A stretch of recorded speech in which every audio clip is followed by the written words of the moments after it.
So now we shall discuss knowledge through authority and knowledge through, as you can see, intuition. ज्ञान हम लोग जो सृजित करते हैं, प्राप्त करते हैं, उसके स्रोतों में प्राधिकार और अंतःप्रज्ञा को हम लोग अभी अध्ययन करेंगे. ऑथोरिटी, जैसे एग्जाम्पल याद रखिए आप हमेशा, अरिस्टोटल वाला, या फिर जो ऑथोरिटी है रिलीजियस ऑथोरिटी, या फिर हम लोग भी अपने जीवन में इस्तेमाल करते हैं कि he is the authority of this chapter, this discipline, this aspect. तो उसी तरफ इशारा है नॉलेज थ्रू ऑथोरिटी. और फिर नॉलेज थ्रू अंतःप्रज्ञा, इंट्यूशन की बात हम लोग कर चुके हैं. और ये जाना है कि इसमें कोई तर्क काम नहीं करता है, इसमें कोई रीज़न नहीं होता है, इसमें कोई सेंस एक्सपीरियंसेस का डायरेक्ट इम्प्लीकेशन नहीं होता है. So firstly knowledge through authority. Knowledge through authority is not a primary source of knowledge. Primary source of knowledge यहाँ पे हमेशा ध्यान रखिएगा, इसी दोनों को माना गया है. किसको? The knowledge which we gain through the implication of our sense organs and knowledge through reason और लॉजिक. इसीलिए मैथमेटिकल नॉलेज वगैरह शुरू में हम लोगों ने पढ़ा, या साइंस का नॉलेज जो कॉज एंड इफेक्ट पे है या फिर रीजन पे है, उसके बारे में. So knowledge through authority, it is not a primary source of knowledge where one experiences knowledge through one's own reasoning और सेंस एक्सपीरियंसेस. यहाँ रीजनिंग और सेंस एक्सपीरियंसेस से नॉलेज गेन नहीं होता है. और इसी दृष्टि से जो नॉलेज के प्राइमरी सोर्स जो दो ही माने गए हैं, उसमें ये नहीं आता है. We accept certain things as true on the basis of authority. Authoritarianism asserts that knowledge is granted or validated by authority. इसने कह दिया लिहाजा ये सत्य है, यह ज्ञान है. ये ऑथोरिटी का यही प्रभाव है. Since man is not naturally suggestible and is not in a position to verify all of his so-called knowledge, it is not surprising that such a source is propounded. मनुष्य सारी चीज़ों को टेस्ट करके sense organ से या reason करके नहीं जान सकता है, क्योंकि ज्ञान इतना है, ज्ञान की शाखा इतनी है, चाहे वो व्यवहारिक ज्ञान हो या फिर रिलीजियस नॉलेज हो या फिर जो हम कर्म कांड करते हैं उसका ज्ञान है, या फिर हमारे जो सोशल इशूज़ हैं उस सब का ज्ञान तो ऑथोरिटी के ही. अब गांव समाज में भी देखेंगे कि कोई काम करना है समूह का, तो उसमें भी कुछ ऑथोरिटी लोग हैं कि उनसे पूछो, उनको सब पता है कि कैसे होता है.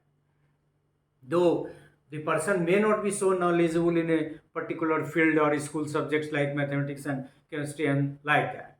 सो it is decidedly weak when compare to sensory experiences and reasoning. ये तो शुरू में ही कहा कि प्राइमरी सोर्स भी नहीं है, और इसका जो ज्ञान है वो उतना पवित्र भी कह सकते हैं आप, ट्रू भी कह सकते हैं, या फिर टेक इट ग्रांटेड भी कह सकते हैं, नहीं होता है जो ज्ञान हमको प्राप्त होता है ऑथोरिटी के माध्यम से. Even then it is a vital source of knowledge generation.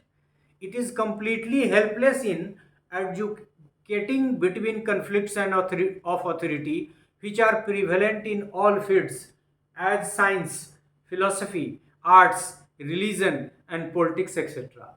जैसे बहुत सारे आपने देखा है थॉट, इवन हम लोग अभी बात करते हैं, देयर इज ए पैराडाइम बार.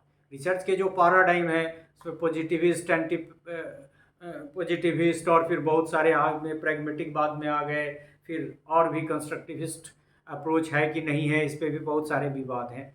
बहुत लोगों का मानना है कि हम दो ही को मानते हैं, इधर और इधर का. फिर बीच में एक मिक्स्ड आ गया, उसको प्रैग्मेटिक को कभी मिक्स भी कहते हैं. बहुत जगह आपको प्रैग्मेटिक अलग है, मिक्स्ड अलग है. और ये तो है ही, लेकिन कई ज्ञानी हैं, खास के धार्मिक गुरुओं को देखिएगा, सब डिफरेंट तरह की बात करता है. कोई, मैं किसी का नाम यहाँ नहीं लूँगा, कोई जो धार्मिक आज के ही एज में कहते कोई धार्मिक व्यक्ति है वो कुछ और कहता है, उसी धर्म का कोई दूसरा व्यक्ति जो भी धार्मिक है वो भी ऑथोरिटी है, वो कुछ और कहता है, उसका विरोध करता है. तो ये एक वाइटल लिमिटेशन है इस सोर्स से जनरेटेड नॉलेज की कि दो अथॉरिटी सेम सब्जेक्ट के, सेम फील्ड के, सेम एरिया के डिफरेंट कह सकते हैं, तो फिर समस्या खड़ी होगी कि ये माने, ये करें या वो करें. And it is not true with respect to any one field like religion and politics. It is common and relevant for so many fields like science में भी ऐसा है. बहुत सारे साइंस के सिद्धांत थे, हालांकि बाद में फिर साइंस में कंपैरेटिवली कम होगा क्योंकि वहाँ टेस्ट करने हैं. लेकिन ऑथोरिटी जो कह रहा है, जैसे गैलीलियो वगैरह टाइप का जो कंसेप्ट वहाँ हमने दिया, वो ऑथोरिटी की वजह से, वो साइंस को भी नहीं लोग मानते हैं. फिलोसफी में तो बहुत ये है. फिर रिसर्च में भी हमने आपको एग्जांपल दिया, आर्ट्स में भी है कि ये है, वो है, सही है. फिर रिलीजन में है, फिर पॉलिटिक्स में है. सो हर फील्ड में बहुत सारी ऑथोरिटी हैं. तो किनको सही माना जाए यदि उनके विचार भिन्न है तो. In case of knowledge coming from authority, certain precautions have to be taken as. और ये सजेशन है कि यदि आप किसी भी ऑथोरिटी का, जो हम लोग नहीं करते हैं, और इसीलिए बहुत सारा सुपरस्टिशन है, हम लोग बहुत धार्मिक क्या बोलते हैं उसको, रिलीजियस फैनेटिसिज्म का शिकार हो जाते हैं. तो कह रहा है कि ऑथोरिटी वाले ज्ञान को क्या करना चाहिए. Authority must really be an authority in the specialized field. तब ये मान ले कि नहीं, ये एस्टेब्लिश्ड आदमी है, ये रियल में ऑथोरिटी है. नहीं तो बहुत सारे भ्रम फैलाने वाले लोग भी हैं. और ख़ास के रिलीजन और इस तरह के जो संस्कार वगैरह के काम हैं, उसमें तो भ्रम ही भ्रम की स्थिति है. और आम आदमी जो सब कुछ टेस्ट नहीं कर सकता है, उतना लॉजिक एंड रीजन का इस्तेमाल नहीं कर सकता है और सफ़र करता है. तो फिर दूसरा कोई ज्ञानी आता है और बताता है कि ये विधवा विवाह है, या फिर नारी सशक्तिकरण है, या फिर अछूतोद्धार है. ये सब जो ऑथोरिटेरियन ने फैला दिया है, सबको टेस्ट करने की ज़रूरत है. क्योंकि गांधी ने क्या कहा, आज भी हम नहीं देखते हैं. जो चीज़ चल रहा था गांधी के पहले से, गांधी के बाद भी चल रहा है.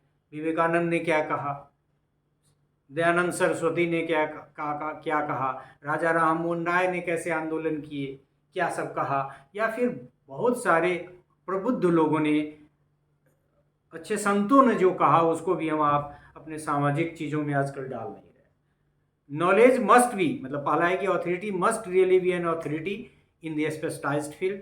दूसरा, knowledge must be verified by the knowledge gainer और रिसीवर. और उसके बाद भी आप कोशिश कीजिए कि यदि संभव है, आपके परव्यू में है, आप कैपेबल हैं, तो रीजन और सेंस ऑर्गन्स के इस्तेमाल से उसको वेरीफाई करिए. Authority is able to provide evidential proof for the knowledge. In fact, knowledge should yield to experimental verification and logical explanation. आप मान सकते हैं लॉजिकल एक्सप्लानेशन या एक्सपेरिमेंटल वेरिफिकेशन किसी नॉलेज का यदि कोई अथॉरिटी फॉरवर्ड करता है तो. The knowledge claimed by the authority have acceptance by the community members and experts in the area. और भी बहुत सारे एक्सपर्ट्स हैं, तो आप कन्फ्यूजन की स्थिति में the knowledge claimed by the authority have acceptance by the community members and experts in the area. मतलब और भी जो या तो कम्युनिटी के लोग या फिर एरिया के जो लोग उस फील्ड के हैं, वो भी उसको वेरीफाई करे. ये भी आप इन्वेस्टिगेट कर सकते हैं. और फिर दूसरे सोर्स में हम लोगों ने लिया है इस पार्ट में अंतः प्रज्ञा. और इसके पे हम लोगों ने बात की कि कहीं से आता है, कुछ विचार फ्लैश में आता है, कुछ ज्ञान का टुकड़ा आपको. और यही लोग कहते हैं सुपर नेचुरल पावर का लोग.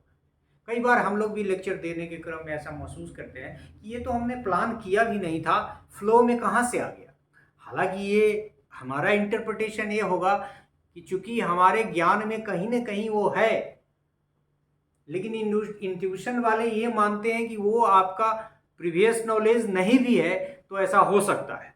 और हमने शुरू में भी कहा कि इसमें अभी बहुत सारी कठिनाइयां हैं इसको समझने में, लेकिन वहाँ भी हम लोगों ने देखा कि इंसाइट, और फिर ये तो हम लोग साइकोलॉजी में इंसाइट थ्योरी भी पढ़ चुके हैं, जानते हैं कि इंसाइट का जो बेसिस होता है वो परसेप्शन और प्रीवियस नॉलेज होता है.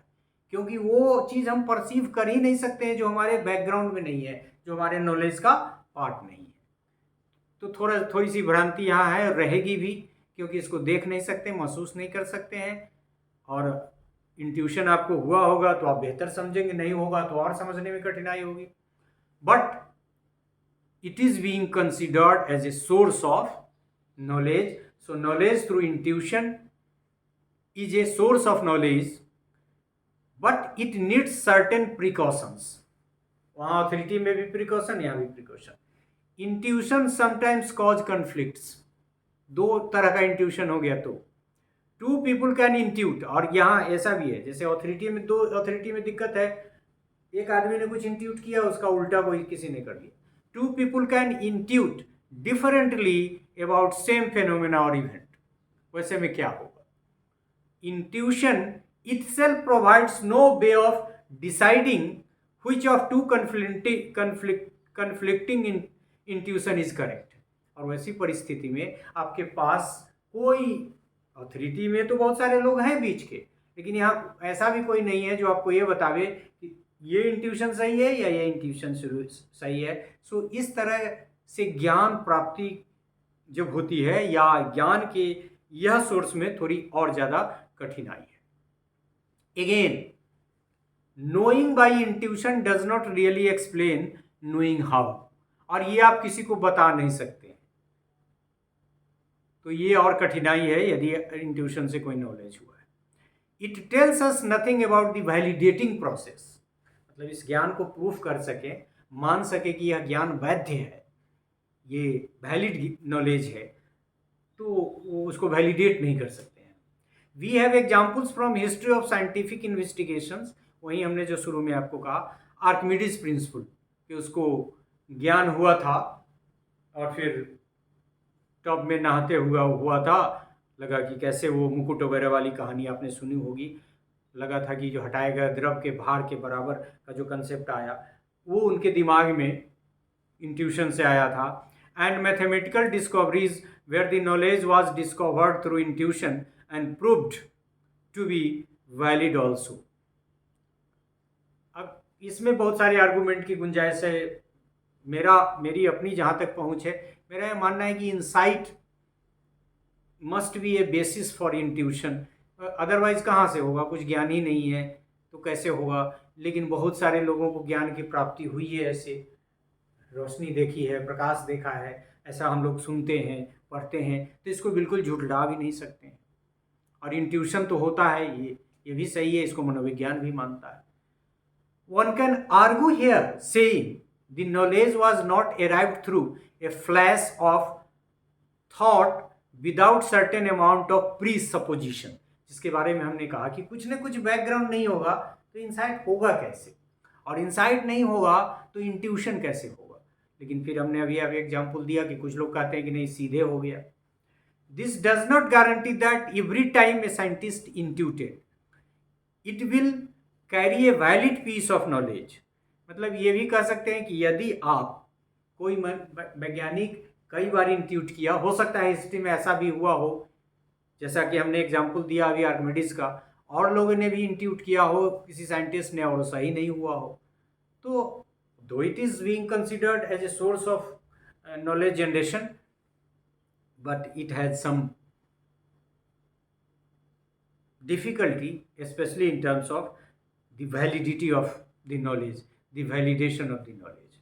So in this part of the lecture we discussed how we get knowledge through authority, what are their limitations, and also how we get knowledge through intuition and what are their relative limitations. So this is all about this part. Thank you very much.